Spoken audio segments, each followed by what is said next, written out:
اعوذ باللہ من الشیطان الرجیم بسم اللہ الرحمن الرحیم الحمد للہ رب العالمین والعاقبۃ لأہل التقوی والیقین والصلاة والسلام علی اشرف الانبیاء والمرسلین خاتم النبیین بالقاسم محمد صلی اللہ علیہ وسلم وعلی روحہ ونفسہ وصہرہ ووصیہ سید الاتقیاء والاصفیاء مولا الموالی امام المتقین علی بن ابی طالب علیہ السلام وعلی اوصیائہ لا سیما بقیۃ اللہ فی الارضین روحی وارواح العالمین لتراب مقدمہ الفدا واللعنۃ الدائمۃ علی اعدائہم اجمعین من الآن الی قیام یوم الدین اما بعد فقد قال اللہ الحکیم فی کتابہ الکریم بسم اللہ الرحمن الرحیم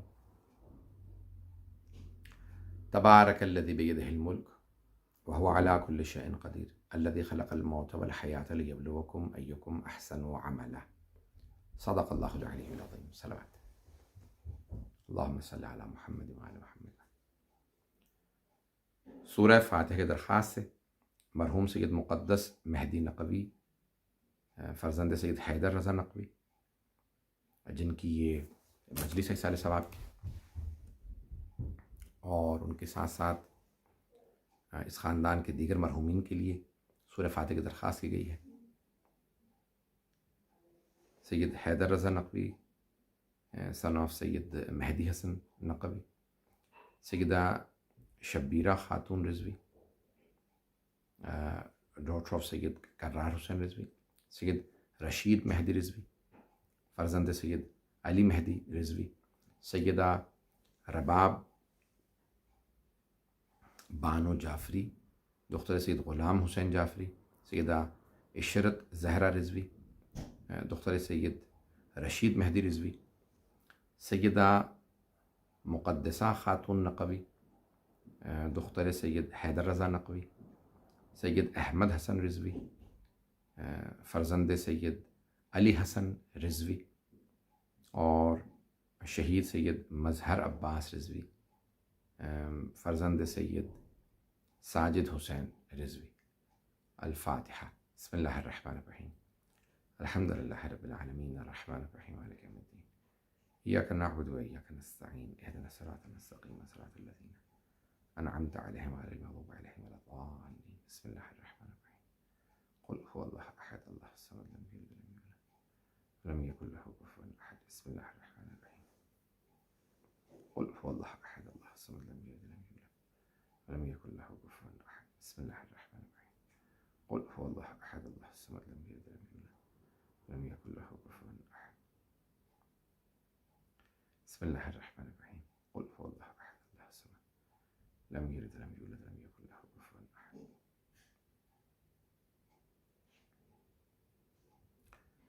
خداوند متعال سب کے درجات بلند فرمائے اور ان کی قبروں کو منور فرمائے، خدا غریق رحمت فرمائے، اور خدا ہم سب کی عاقبت بخیر فرمائے۔ موت ایک ایسی چیز ہے کہ جو سب کو آنی ہے اور اس سے کوئی فرار نہیں کر سکتا۔ زندگی کی سب سے بڑی حقیقت کا نام موت ہے، اور خداوند متعال نے قرآن میں فرمایا کہ الذی خلق الموت والحیات لیبلوکم ایکم احسن عملا۔ اس نے موت و حیات کو خلق کیا تاکہ وہ آزما سکے کہ کون بہترین عمل انجام دیتا ہے۔ یعنی موت کو پہلے بتایا، پھر حیات کو، یعنی ہماری یہ جو زندگی ہے اس سے پہلے بھی دیکھا جائے تو ہم نہیں تھے، یعنی موت تھی، میں بھی قرآن سے پیش کرتا ہوں، اور اس کے بعد بھی موت ہے، اور اگر دیکھا جائے تو زندگی مختصر ہے۔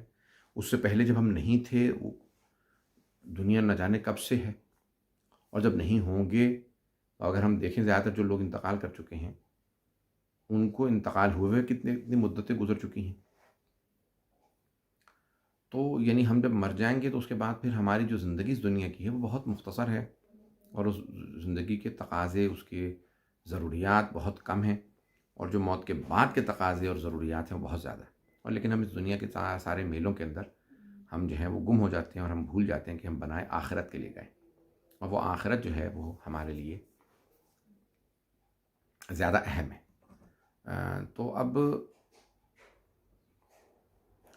یہ زندگی نہایت مختصر، یہ زندگی جو ہے نہایت عارضی ہے، ہم بنائے گئے ہیں آخرت کے لیے، اور وہ آخرت بہت طویل ہے، بلکہ یوں کہہ لیں کہ وہ ہمیشہ ہمیشہ کے لیے، وہ ایٹرنل ہے۔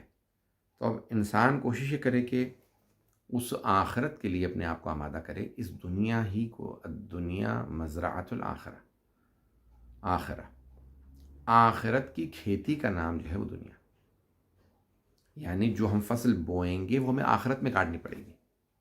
اگر یہی سمجھ میں آ جائے، ایک کسان محنت کرتا ہے، وہ ایک فصل لگاتا ہے، اور دوسرا جو ہے وہ زمین کو چھوڑے رکھتا ہے، بنجر رہنے دیتا ہے، یا اس کے اوپر نہ ہل چلاتا ہے نہ بیج بوتا ہے۔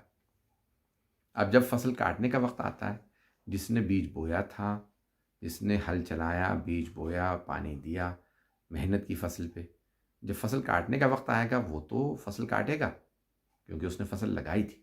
جس نے فصل لگائی ہی نہیں تو وہ کیا کرے گا؟ وہ صرف منہ دیکھتا رہے گا دوسروں کا، جنہوں نے فصلیں لگائی تھیں، سب کسانوں نے ہی فصل کاٹ رہے ہیں۔ تو فصل لگائیں تو صحیح، تاکہ کاٹنے کی نوبت آئے۔ تو فصل وہی کاٹیں گے لوگ جنہوں نے فصلیں لگائیں، اور پھر جیسی فصل لگائیں گے ویسی ہی کٹائی ہوگی۔ آپ نے اگر بویا ہی آلو تھا تو پھر آلو ہی نکلے گا، پیاز بویا تھا تو پیاز اگے گا۔ یعنی اب بہت سے لوگوں نے جو بویا ہے وہی کاٹتے ہیں، بویا ہی، اگر گناہ ہے تو پھر گناہ ہی کاٹنا پڑے گا، اسی گناہ کی سزا کاٹنی پڑے گی، اور اگر بویا ہی نیک عمل تھا تو پھر وہ انسان نیک اعمال کی فصل کاٹے گا، یعنی اس کو جو جزا ملے گی وہ نیکیوں کی جزا ملے گی۔ تو انسان جو ہے وہ موت سے حیات کی طرف آیا۔ سورہ بقرہ کی آیت نمبر 28 ہے کہ اللہ سبحانہ وتعالیٰ فرماتا ہے کہ کنتم امواتا فاحیاکم ثم یمیتکم ثم یحییکم ثم الیہ ترجعون، کہ اللہ سبحانہ وتعالیٰ فرماتا ہے کہ تم مردہ تھے، کنتم امواتا فاحیاکم، اس نے تمہیں زندہ کیا، ثم یمیتکم، پھر وہ تمہیں موت دے دے گا، یعنی ہمیں موت سے جس نے زندگی دی ہے وہ اللہ۔ کنتم امواتا فاحیاکم، تم مردہ تھے، اس نے تمہیں زندگی دی، ثم یمیتکم، تمہیں پھر وہ موت دے دے گا، اس زندگی کے بعد پھر موت ہے، ثم یحییکم، پھر تمہیں زندہ کرے گا، برزخی زندگی، عالم برزخ، ثم الیہ ترجعون، اور پھر پلٹا کے اپنی ہی طرف تمہیں، الیہ ترجعون، اسی کی طرف پلٹ کے جانا ہے، انا للہ و انا الیہ راجعون، ہم اسی کی طرف سے آئے ہیں اور اسی کی طرف پلٹ کے واپس چلے جائیں گے۔ تو ہم پھر یہ برزخی زندگی کے بعد بھی پلٹ کے جائیں گے، اس کے بعد موت نہیں ہے، پھر وہاں سے پھر پلٹ کے ہمیں قیامت کے دن جانا ہی اللہ کی طرف ہے، یعنی جنت و دوزخ کا فیصلہ ہونا ہے، تو جنت کا، یہ دوزخ کا، تو ہم انشاءاللہ جنت کے لیے۔ تو عزیزان گرامی، اب یہ ساری زندگی جو ہے انسان اتار چڑھاؤ میں، سختیوں میں گزارتا ہے۔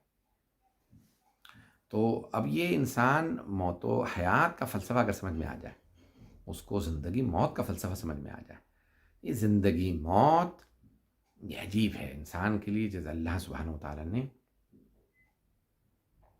زندگی اور موت کو جو بنایا ہے، اگر موت نہ ہوتی تو کوئی کسی کے سامنے نہ جھکتا، فقر و فاقہ نہ ہوتا، بیماری نہ ہوتی، کوئی کسی کے سامنے نہ جھکتا۔ تو یہ چیزیں جو ہیں انسان کو بعض اوقات رزق دینا، فاقہ بھیجنا، یہ اللہ سبحانہ وتعالیٰ آزمائشوں کے لیے اپنے بندوں کی بھیجتا ہے، تاکہ یہ اپنے اوقات میں رہیں، اپنے اوقات سے باہر نہ نکلیں، گناہ نہ کریں۔ تو انسان جو ہے وہ ان تمام کی تمام حالتوں کے اندر یہ انسان کے اللہ سبحانہ وتعالیٰ نے وہ کمالات بھیجیں، ان تمام آزمائشوں سے نکل کے انسان کمالات کی طرف جاتا ہے۔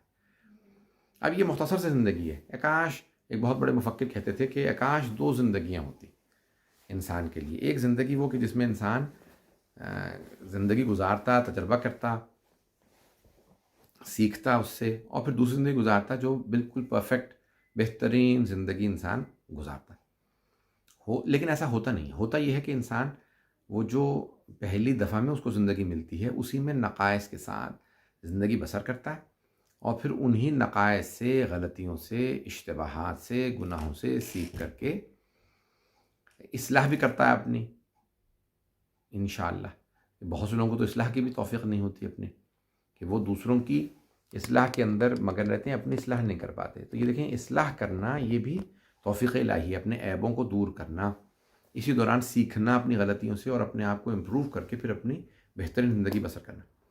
تو یہ انسان یہ ان تمام نقائص سے گزرتا ہوا کمالات کی طرف جاتا ہے، اور انسان کے لیے ضروری یہ ہے کہ ان نقائص سے انسان سبق سیکھے، اور سبق سیکھنے کے بعد انسان جو ہے وہ پھر بہتری کی طرف گامزن ہو، بہتری کی طرف بڑھے۔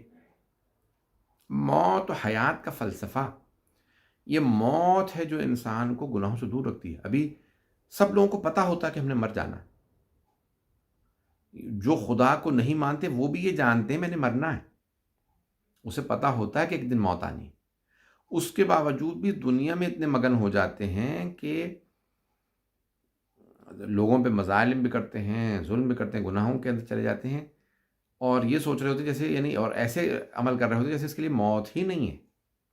جناب علیہ السلام امیر المؤمنین علیہ الصلوۃ والسلام نہج البلاغہ میں فرماتے کہ ان الموت لغیرنا، جیسے موت ہمارے لیے نہیں ہے، دوسروں کے لیے۔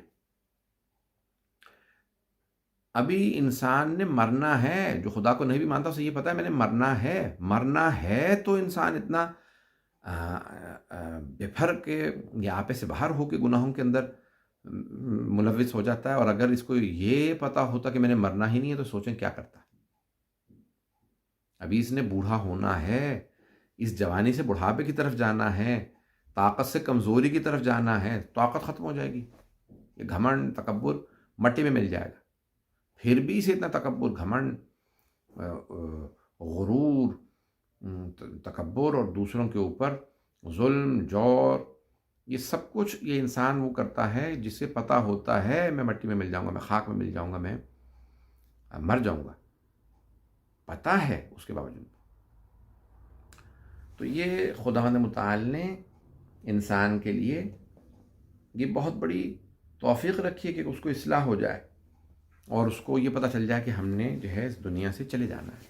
تو آیا ہم نے جہاں جانا ہے وہاں دیکھیں، جیسے جو خدا کو نہیں مانتے وہ کہتے ہیں کچھ بھی نہیں، موت آئے گی تو اس کے بعد سب کچھ ختم ہو جائے گا۔ جب موت کا ایک طوفان آئے گا، جب موت کی ایک آندھی آئے گی، موت کا ایک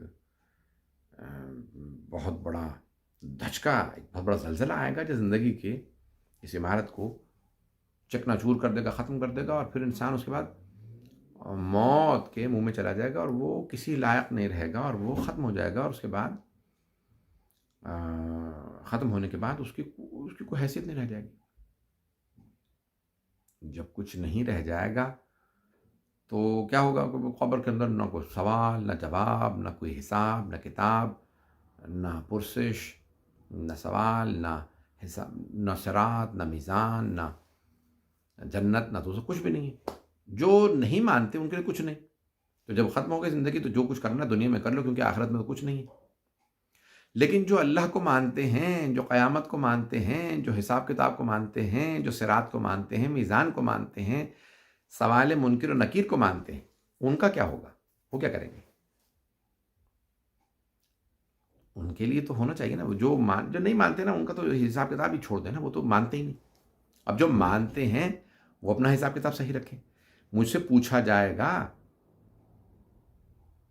جوانی کہاں گزاری، مجھ سے پوچھا جائے گا رزق کہاں سے کمایا، مجھ سے پوچھا جائے گا زندگی کہاں گزار کے آئے ہو۔ جب پوچھا جائے گا تو میں کیا جواب دوں گا؟ میرے پاس کیا جواب ہے؟ میرے پاس کوئی حساب کتاب ہے؟ کوئی میں نے اپنا یعنی زندگی ویسے گزاری ہے، میں نے اپنا رزق ویسے کمایا ہے، میں نے اپنی چیزوں کو ویسا رکھا ہے جیسا کہ اللہ چاہتا ہے یا نہیں؟ تو ہم اپنی زندگیوں کے اندر چیزوں کو ویسے رکھیں کہ بھی جیسے جناب امیر علیہ السلام نے فرمایا نا، فرماتے ہیں کہ نیک کام ایسے کرو جیسے ہمیشہ زندہ رہو گے، یعنی اتنا پائیدار بناؤ ہمیشہ زندہ رہو گے، یعنی نہ بھی زندہ رہو تو دوسرے فائدہ اٹھائیں، ہمیشہ زندہ رہو گے۔ کیونکہ ہم لوگ نیک کام ایسے کرتے ہیں کہ ٹھیک ہے دوسروں کے لیے کیا کروں، میں جب ہوں جب تک ٹھیک ہے، جب نہیں ہوں تو کچھ بھی نہیں۔ مولا فرماتے ہیں نیک کام ایسے کرو جیسے ہمیشہ زندہ رہو گے، اور گناہ ایسے کرو جیسے کل مر جاؤ گے. کیوں؟ مر جاؤ گے تو فوراً کل ہی حساب دینا پڑے گا اس کا. تو گناہ ایسے کرو جیسے کل مر جاؤ گے، اور نیک کام ایسے کرو جیسے ہمیشہ زندہ رہو گے. تو یہ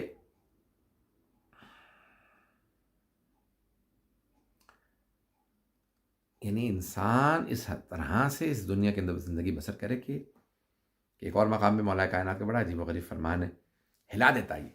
مولا فرماتے ہیں کہ یہ دنیا کیسی ہے، فی حلال یا حساب، یعنی اس کے حلال میں بھی، حلال ہے کام، یہ جائز ہے، حلال میں بھی حساب کتاب ہے، اس کے حرام میں عذاب ہے، عتاب ہے اللہ کا، اور اس کے شبہات کے اندر یعنی کہ جو شبہات آپ کو پتہ نہیں جائز ہے نہیں ہے، شکوک شبہات جس میں تھے اس میں بھی درگیری ہے، اس کے اندر بھی کچھ نہ کچھ عتاب الہی ہے.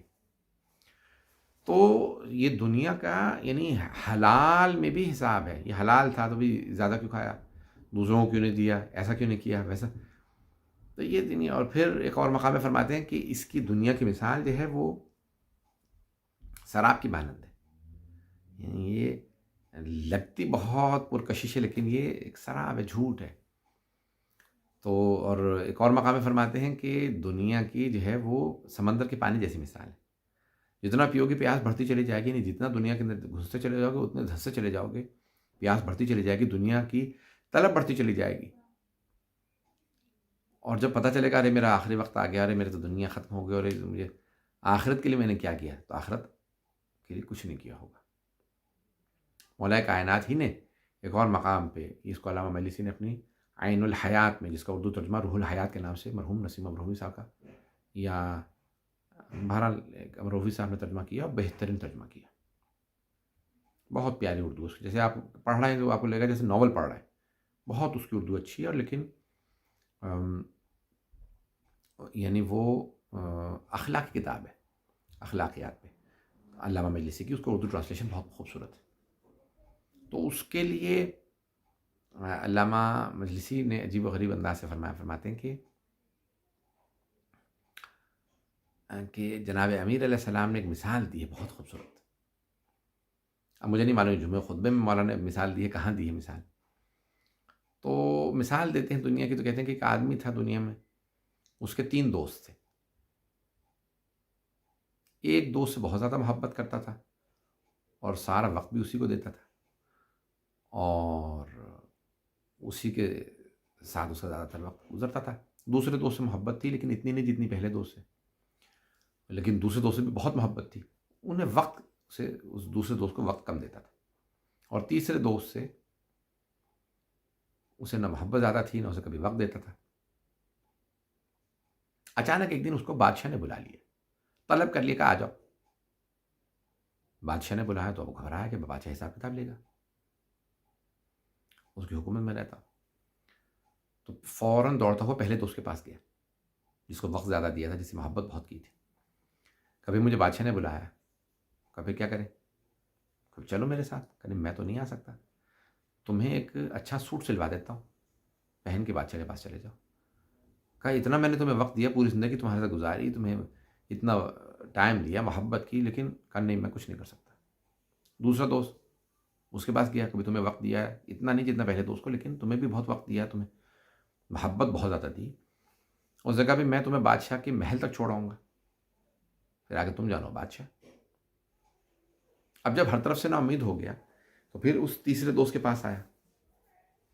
اس نے دیکھتے کہا کہ تمہیں بادشاہ نے تو نہیں بلا لیا. کہا ہاں تمہیں کیسے معلوم. کہا اکثر ہوتا یہی ہے کہ جب بادشاہ بلاتا ہے تو پھر لوگ میرے پاس آتے ہیں. پھر کہا بھی تمہیں مجھ سے محبت نہیں تھی، مجھے تم سے بہت محبت تھی، چلو میں تمہارے ساتھ چلوں گا. کہا اچھا. کہا تم نے وقت تو دیا ہوتا، مجھ سے محبت تو کی ہوتی، میں تم سے بہت محبت کرتا تھا، مجھے وقت دیتے، میں تمہارے بہت کام آنے والا تھا. مولا نے یہ تینوں مثالیں دے دی تو پھر مولا فرماتے ہیں جس بادشاہ نے بلایا تھا اس آدمی کو دنیا سے، وہ خدا ہے، اور بلایا ہے موت کے ذریعے. اور کوئی بھی انسان ہو، مرد ہو عورت ہو، بوڑھا ہو جوان ہو، امیر ہو غریب ہو، عالم ہو جاہل ہو، کوئی بھی ہو، آپ اس کو اس مثال میں لا سکتے ہیں. تو مولا فرماتے ہیں جسے بلایا تھا وہ کوئی بھی انسان موت کے ذریعے بلایا اللہ نے. 3 دوست کون ہیں؟ کا پہلے دوست کا نام ہے ہماری دولت، ہمارا پیسہ، ہماری جائیداد کا، وہ سارا وقت ہم اسی کو دیتے ہیں، کمانے میں، بنانے میں، محبت بھی بہت کرتے ہیں اپنی جائیداد سے، دولت سے، اسے محبت کی، اس کو ٹائم دیا، اس کے پاس گئے کہ بھی اللہ نے بلایا تو اس دوست نے کہا کہ میں تمہیں سوٹ سلوا دوں گا، تمہیں ہم کپڑے دے دیں گے، یعنی کیا؟ کفن، بس آخرت کے لیے صرف کفن دیتا ہے یہ پیسہ، میں تمہیں کفن دے دوں گا، باقی تم جانو بادشاہ جانے۔ دوسرا دوست کا نام ہے اولاد، خاندان، فیملی، اس سے بہت محبت کرتے ہیں، وقت اتنا نہیں دے پاتے اسے جتنا ہم پہلے دوست یعنی پیسے کو دیتے ہیں۔ وہ کیا دے گا؟ وہ ہمیں خاندان والے جو ہیں قبر تک چھوڑائیں گے، میں بادشاہ کے پاس چھوڑاؤں گا قبر تک، بس اس کے بعد تم جانو اور بادشاہ۔ تیسرا دوست ہمارے اعمال، مولانا نے فرمایا کہ اصل میں وہ تیسرا دوست جس کو نہ ہم وقت دیتے ہیں نہ محبت کرتے ہیں، وہ کہتے ہیں میں ہی تو تمہارے کام آنے والا ہوں، میں تم سے بہت محبت کرتا تھا، مجھے وقت دیا ہوتا تو میں تمہارے بہت کام آتا۔ اس تیسرے دوست کا نام ہے اعمال، وہ اعمال ہی تو کام آنے والے ہیں آخرت میں، وہی تو در حقیقت ہمارے اصل دوست ہیں، نیکیاں، وہ ہماری خوبیاں، تو یہ ہمیں آخرت میں کام آنے والی جو چیز ہے وہ ہے ہمارے اعمال۔ عزیزان گرامی، جس قدر ہو سکے اپنے اعمال کو درست کیجیے، اپنے یعنی آخرت کو خوب کرنے کے لیے بہت ضروری ہے کہ انسان جس قدر ہو سکے محنت کرے۔ ایک مقام پہ امیر المومنین فرماتے ہیں، مختلف انداز سے یہ فرمان مولا کا موجود ہے، اطلب الجنت بالعمل لا بالعمل، یا بالعمل تطلب الجنہ لا بالعمل، یعنی مختلف الفاظ کے ساتھ مولا کا یہ فرمان آیا ہے، شاید مولا نے اس کو دہرایا ہو لوگوں کے لیے، جتنے بھی الفاظ سے دہرایا ہو، ہر دفعہ میں مولا کی فصاحت و بلاغت اس حدیث میں نظر آئے گی آپ کو، الگ الگ الفاظ کے ساتھ۔ کیا فرماتے ہیں مولا کائنات؟ فرماتے ہیں جنت کو عمل سے حاصل کرو، امید سے نہیں۔ امید یعنی یہ مطلب نہیں کہ امید نہ لگاؤ، یعنی صرف امید لگائے مت بیٹھے رہو میں انشاءاللہ جنت میں چلا جاؤں گا، جنت میں نہیں، عمل تو کرو، اس امید کے ساتھ ساتھ عمل بہت ضروری ہے، یعنی یہ نہ ہو کہ ہم خالصتاً امید پہ بیٹھے رہیں، عمل ضروری ہے۔ تو عزیزان گرامی، جس قدر ہو سکے اپنی زندگی کے اندر عمل کو لے کے آئیں۔ عقیدہ بہت سے لوگوں کے پاس ہوتا ہے، عقیدہ بہت ضروری ہے، بغیر عقیدے کے عمل ہی قبول نہیں۔ عقیدہ توحید صحیح نہ ہو، عقیدہ عدل درست نہ ہو، عقیدہ نبوت، عقیدہ قرآن، عقیدہ امامت، ولایت، عقیدہ معاد، قیامت درست نہ ہو، عمل قبول نہیں۔ لیکن اس کا مطلب یہ نہیں کہ ہم صرف عقیدہ رکھ کے بیٹھ جائیں اور کہیں عمل نہیں کروں گا، نہیں، عمل ضروری ہے، بعمل ہونا ضروری ہے۔ انسان اس کے نماز، روزہ، زکوٰۃ، خیرات، خمس، یعنی سب چیزیں، عزاداری، تولا تبر، یعنی سب کچھ صحیح ہو اس کا، یعنی عزادار سب کچھ ہو، ماں باپ کے اطاعت گزار ہو، فرمانبردار ہو، بیوی کے ساتھ سلوک اچھا ہو، شوہر کے اطاعت گزار ہو، بیوی اگر ہوئے تو عفت حیا، یعنی تمام ایک فل پیکج ہو کہ انسان با کردار ہو، با اخلاق ہو، اولاد کے تربیت صحیح، یعنی سب کچھ صحیح کرنے کی اپنی زندگی میں کوشش کریں۔ یعنی کوشش یہ ہماری ہونی چاہیے کہ ہم بعمل بنے ہر لحاظ سے، اور زندگی کے اندر عمل ایسا لے کے آئیں کہ انسان جو ہے وہ نظر آتا ہو کہ ہاں یہ بعمل انسان ہے، کہ یعنی زندگی گزارنے والا وہ جیسی بھی زندگی گزار رہا ہو، یعنی انسان فرسٹ ٹائم، جو میں نے شروع میں مثال دی تھی کہ 2 زندگیاں ہوتی ہیں کہ جس میں ایک میں ہم زندگی گزارتے، تجربہ کرتے، ایکسپیریمنٹ کرتے، سیکنڈ دوسری جو ہے وہ اصل زندگی گزارتے جس کے اندر ہم اس تجربے سے سیکھے ہوتے، لیکن ایسا نہیں ہوتا۔ تو ہمیں اسی میں ہی اپنی اصلاح کرنی ہے، اسی میں آخرت سنوارنی ہے، اسی میں سیکھنا ہے غلطیوں سے۔ کچھ ایسے لوگ ہوتے ہیں کہ جو دوسروں کی غلطیوں سے سبق لے لیتے ہیں، مولا فرماتے ہیں عقل مند تو وہ ہے کہ جو دوسروں کی غلطیوں سے سیکھ لے۔ دیکھو اس نے وہ غلطی کی تھی، اس کا یہ نتیجہ نکلا، ماں باپ کا نافرمان تھا، کیا ہوا؟ میں ماں باپ کا نافرمان نہیں بنوں گا۔ وہ دیکھو وہ اس گناہ میں ملوث ہوا، اور وہ اس کا کیا نتیجہ نکلا؟ اس کا دیکھو بیوی کے ساتھ سلوک اچھا نہیں تھا، اللہ نے اس کو کیا یعنی وہ فلاں گناہ میں، یعنی تو گناہوں سے، دوسروں کے گناہوں کو دیکھ کے انسان عبرت حاصل کر لے. گناہ کر کے ہی عبرت حاصل کرنا ضروری نہیں ہے. تو اسی طرح سے جیسے ایک تجربہ کار ڈاکٹر جو ہے وہ دیکھتا ہے کہ دوسرے جو ڈاکٹرز نے آپریشن کیے ہیں وہ کیسے کامیاب کیے، کیسے انہوں نے کیا غلطیاں کی کہ وہ ناکام رہے، اسی سے سیکھ لیتا ہے وہ. پھر اسی طرح سے ایک آدمی جو عقلمند ہوتا ہے وہ اپنی زندگی کے اندر وہ کبھی یعنی وہ گناہ نہیں کرتا یا وہ غلطیاں نہیں کرتا، دوسروں کی غلطیوں سے سبق لے لیتا ہے. لیکن مولا کہتے ہیں کہ بیوقوف وہ ہوتا ہے کہ جب تک خود غلطی نہ کرے تب تک سبق نہیں سیکھتا. اور ان لوگوں کے کیا کہنے ہیں، استغفر اللہ ربی واتوب الیہ، جو غلطی پہ غلطی کرتے رہتے ہیں، کبھی سبق نہیں سیکھتے. مولا کائنات فرماتے ہیں کہ لا یلدغ المؤمن من جحر مرتين. یہ مختلف الفاظ کے ساتھ یہ بھی حدیث آئی ہے، لا یلسع المؤمن من جحر، یعنی ایک مومن ایک سوراخ سے 2 دفعہ نہیں ڈسا جاتا.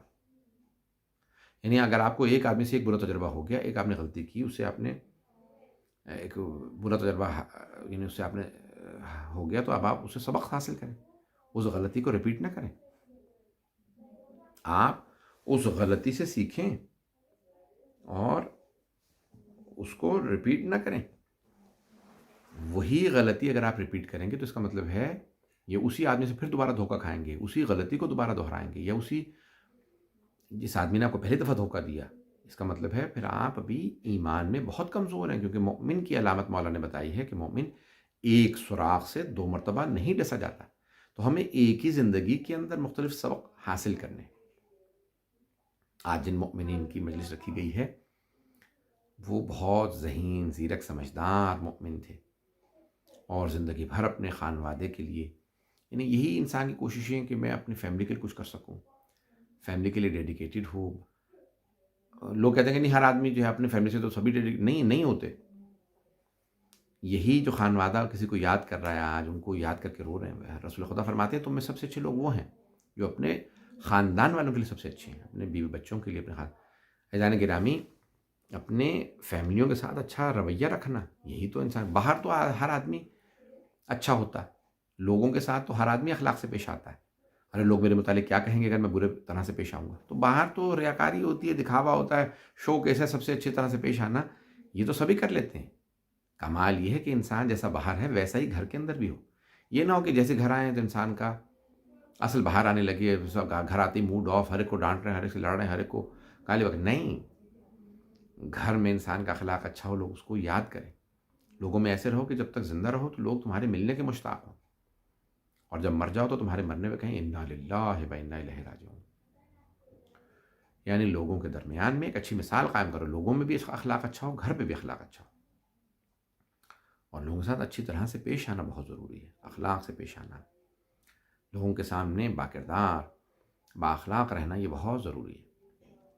اور زندگی جو ہے وہ مختلف مراحل سے ہوتی ہوئی گزرتی ہے. زندگی انسان بڑے بڑے تھپیڑے کھاتا ہے، دنیا کے اندر انسان بڑے بڑے عروج و زوال دیکھتا ہے.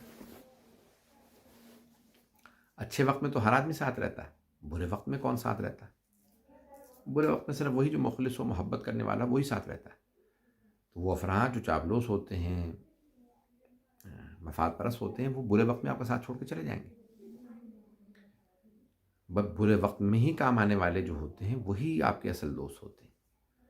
اور مولا کائنات فرماتے ہیں کہ ایک اچھا دوست 3 مقامات پہ اپنے دوست سے ثابت کرتا ہے.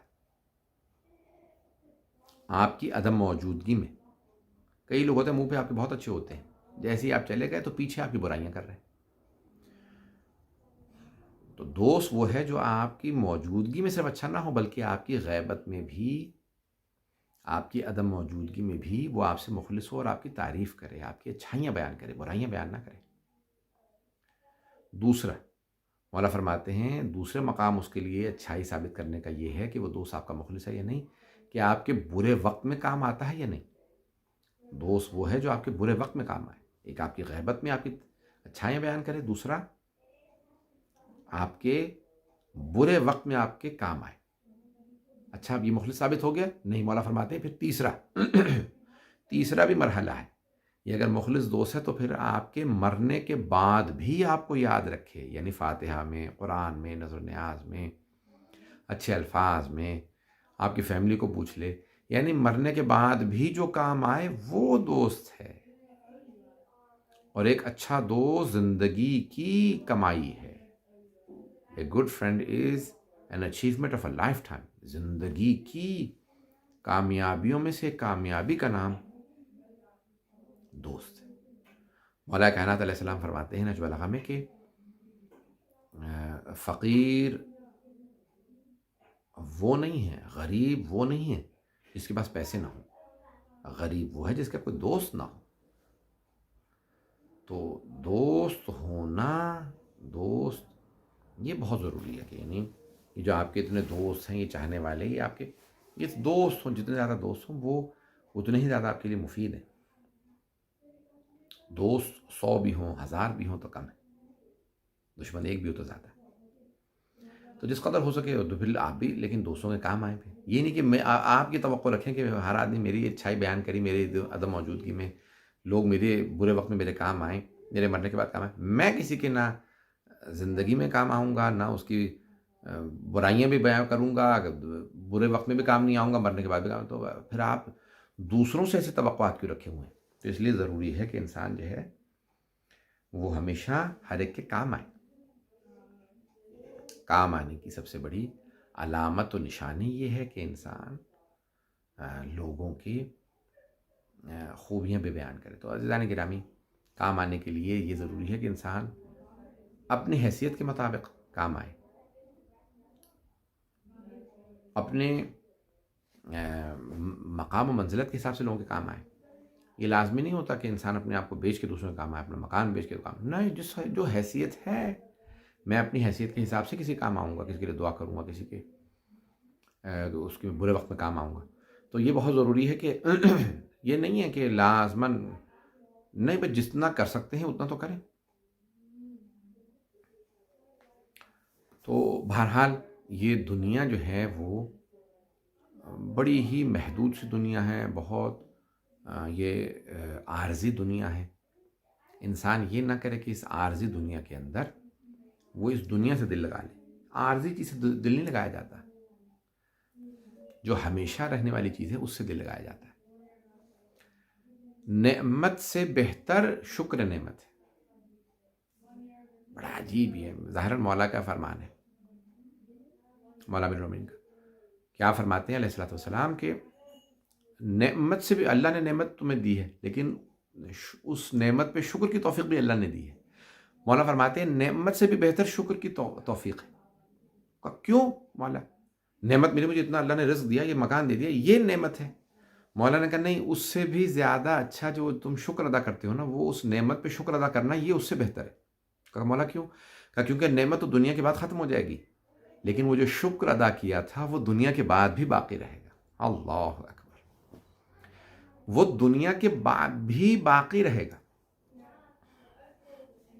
تو یہ انسان جو ہے شکر ادا کریں. اور لَإِن شَكَرْتُمْ لَأَزِيدَنَّكُمْ وَلَإِن كَفَرْتُمْ إِنَّ عَذَابِي لَشَدِيدٌ. اللہ فرماتا ہے قرآن کریم کے اندر، یہ جو شکر ادا کرتے ہو نا، یہ اگر تم شکر ادا کرو کہ میں تمہاری نعمتوں میں اور اضافہ کر دوں گا. اس کو اتنی نعمتیں مل رہی ہیں، وہ پتہ نہیں کتنا شکر ادا کرتا ہے. جتنا شکر ادا کریں گے اللہ اتنا ہی نعمتوں سے زیادہ نوازے گا.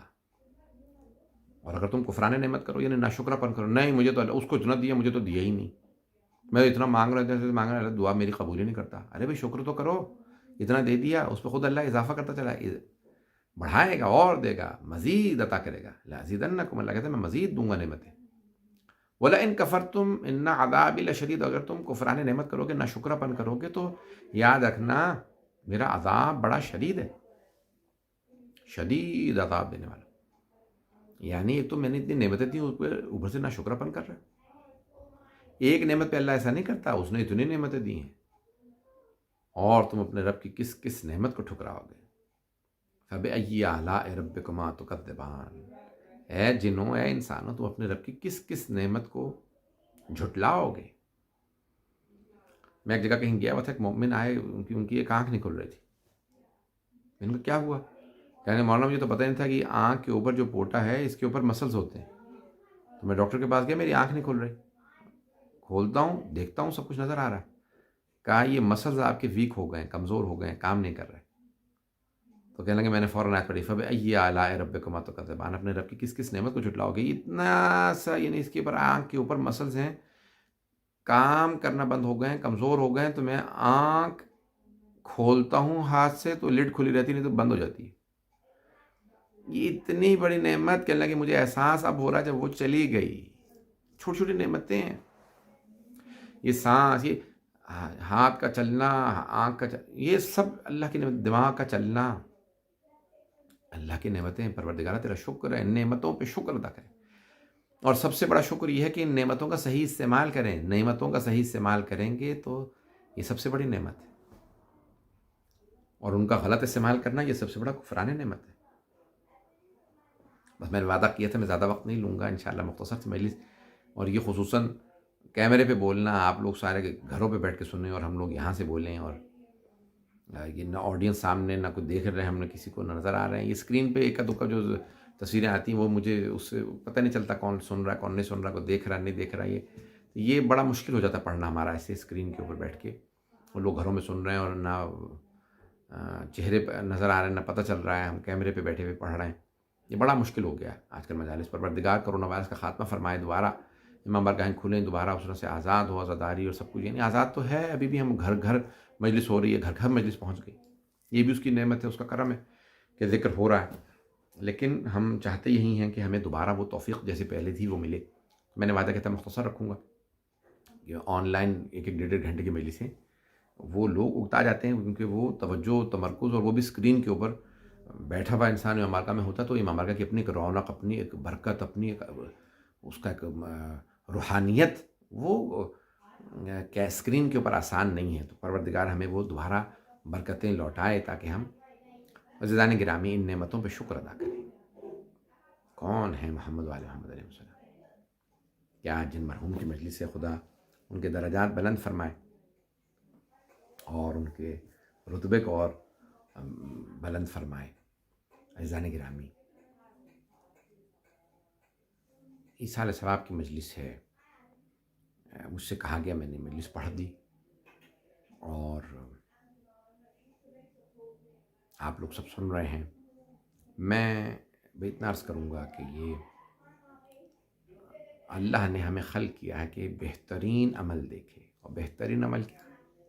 بہترین عمل یہی ہے کہ ہم اپنے مرحومین کو بہترین چیزیں بھیجیں، ان کے جو ان کے وہاں کام آنے والی ہیں. کیا چیزیں کام آتی ہیں؟ مرنے کے بعد سب سے زیادہ کام آنے والا یہی قرآن، یہ ذکر اہل بیت، یہ مجالس، یہ گریہ، یہ رونا اہل بیت کے نام پہ، اور پانی پلانا ان کے نام پہ، ان کے نام پہ تبرک دینا، ان کے نام پہ صدقہ خیرات کرنا، مرحوم کے نام پہ صدقہ خیرات کرنا، یتیموں کو پالنا، تعلیم دینا. یہ اس سے بہترین کام ہے. صلوات کا پڑھنا، قرآن کا پڑھنا، استغفار کا پڑھنا، یہ بہترین اعمال ہے. بس میں اسی پہ اکتفا کروں گا، زیادہ لمبا میں پڑھنا نہیں چاہ رہا تھا. خداوند متعال ہم سب کی عاقبت بخیر فرمائے. تو آج مرحوم کے پسماندگان نے مجلس رکھی کہ وہ دنیا سے چلے گئے. جب کوئی دنیا سے چلا جاتا ہے تو عام طور سے مرنے والے کے گھر والوں کو پرسہ دیا جاتا ہے. بیٹے کو لوگ گلے لگاتے ہیں جو مرد آتے ہیں. بیٹیاں اگر چھوٹی ہوں تو ان کے سر پہ شفقت کے ہاتھ رکھے جاتے ہیں، ارے آپ یتیم ہو گئے. بہن بھائی ہوں تو لوگ ان کو پرسہ دیتے ہیں کہ خدا آپ لوگوں کو صبر دے. اگر ماں باپ ہوں تو انہیں دلاسا دیا جاتا ہے. دنیا میں کہیں ایسا نہیں ہوتا کہ باپ چلا جائے تو بیٹے کے گلے میں توق ڈال دیا جائے،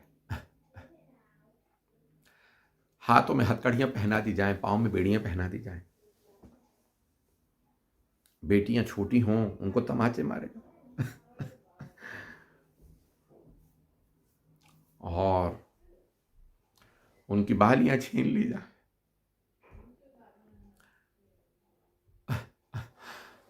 اور بہنوں کو قیدی بنا لیا جائے، کوفہ و شام کے بازاروں میں لے جایا جائے. یہ دنیا میں کہیں ایسا نہیں ہوتا کہ اتنے ظلم کیے جائیں خانوادے پہ. لیکن ہائے مولا حسین، آپ کے خانوادے پہ، آپ کے اہل بیت پہ اتنے مظالم ڈھائے گئے. آپ کے بیٹے مولا سجاد کو قیدی بنا لیا گیا، گلے میں طوق تھا، پاؤں میں بیڑیاں. آپ کی بیٹی سکینہ کو تماچے لگے، بالیاں چھین لی گئیں. آپ کی بیٹی حضرت فاطمہ کبریٰ کے اور آپ کی بہنوں کی چادروں کو چھینا گیا، انہیں تازیانے مارے گئے، قیدی بنایا گیا کوفہ و شام کے بازاروں.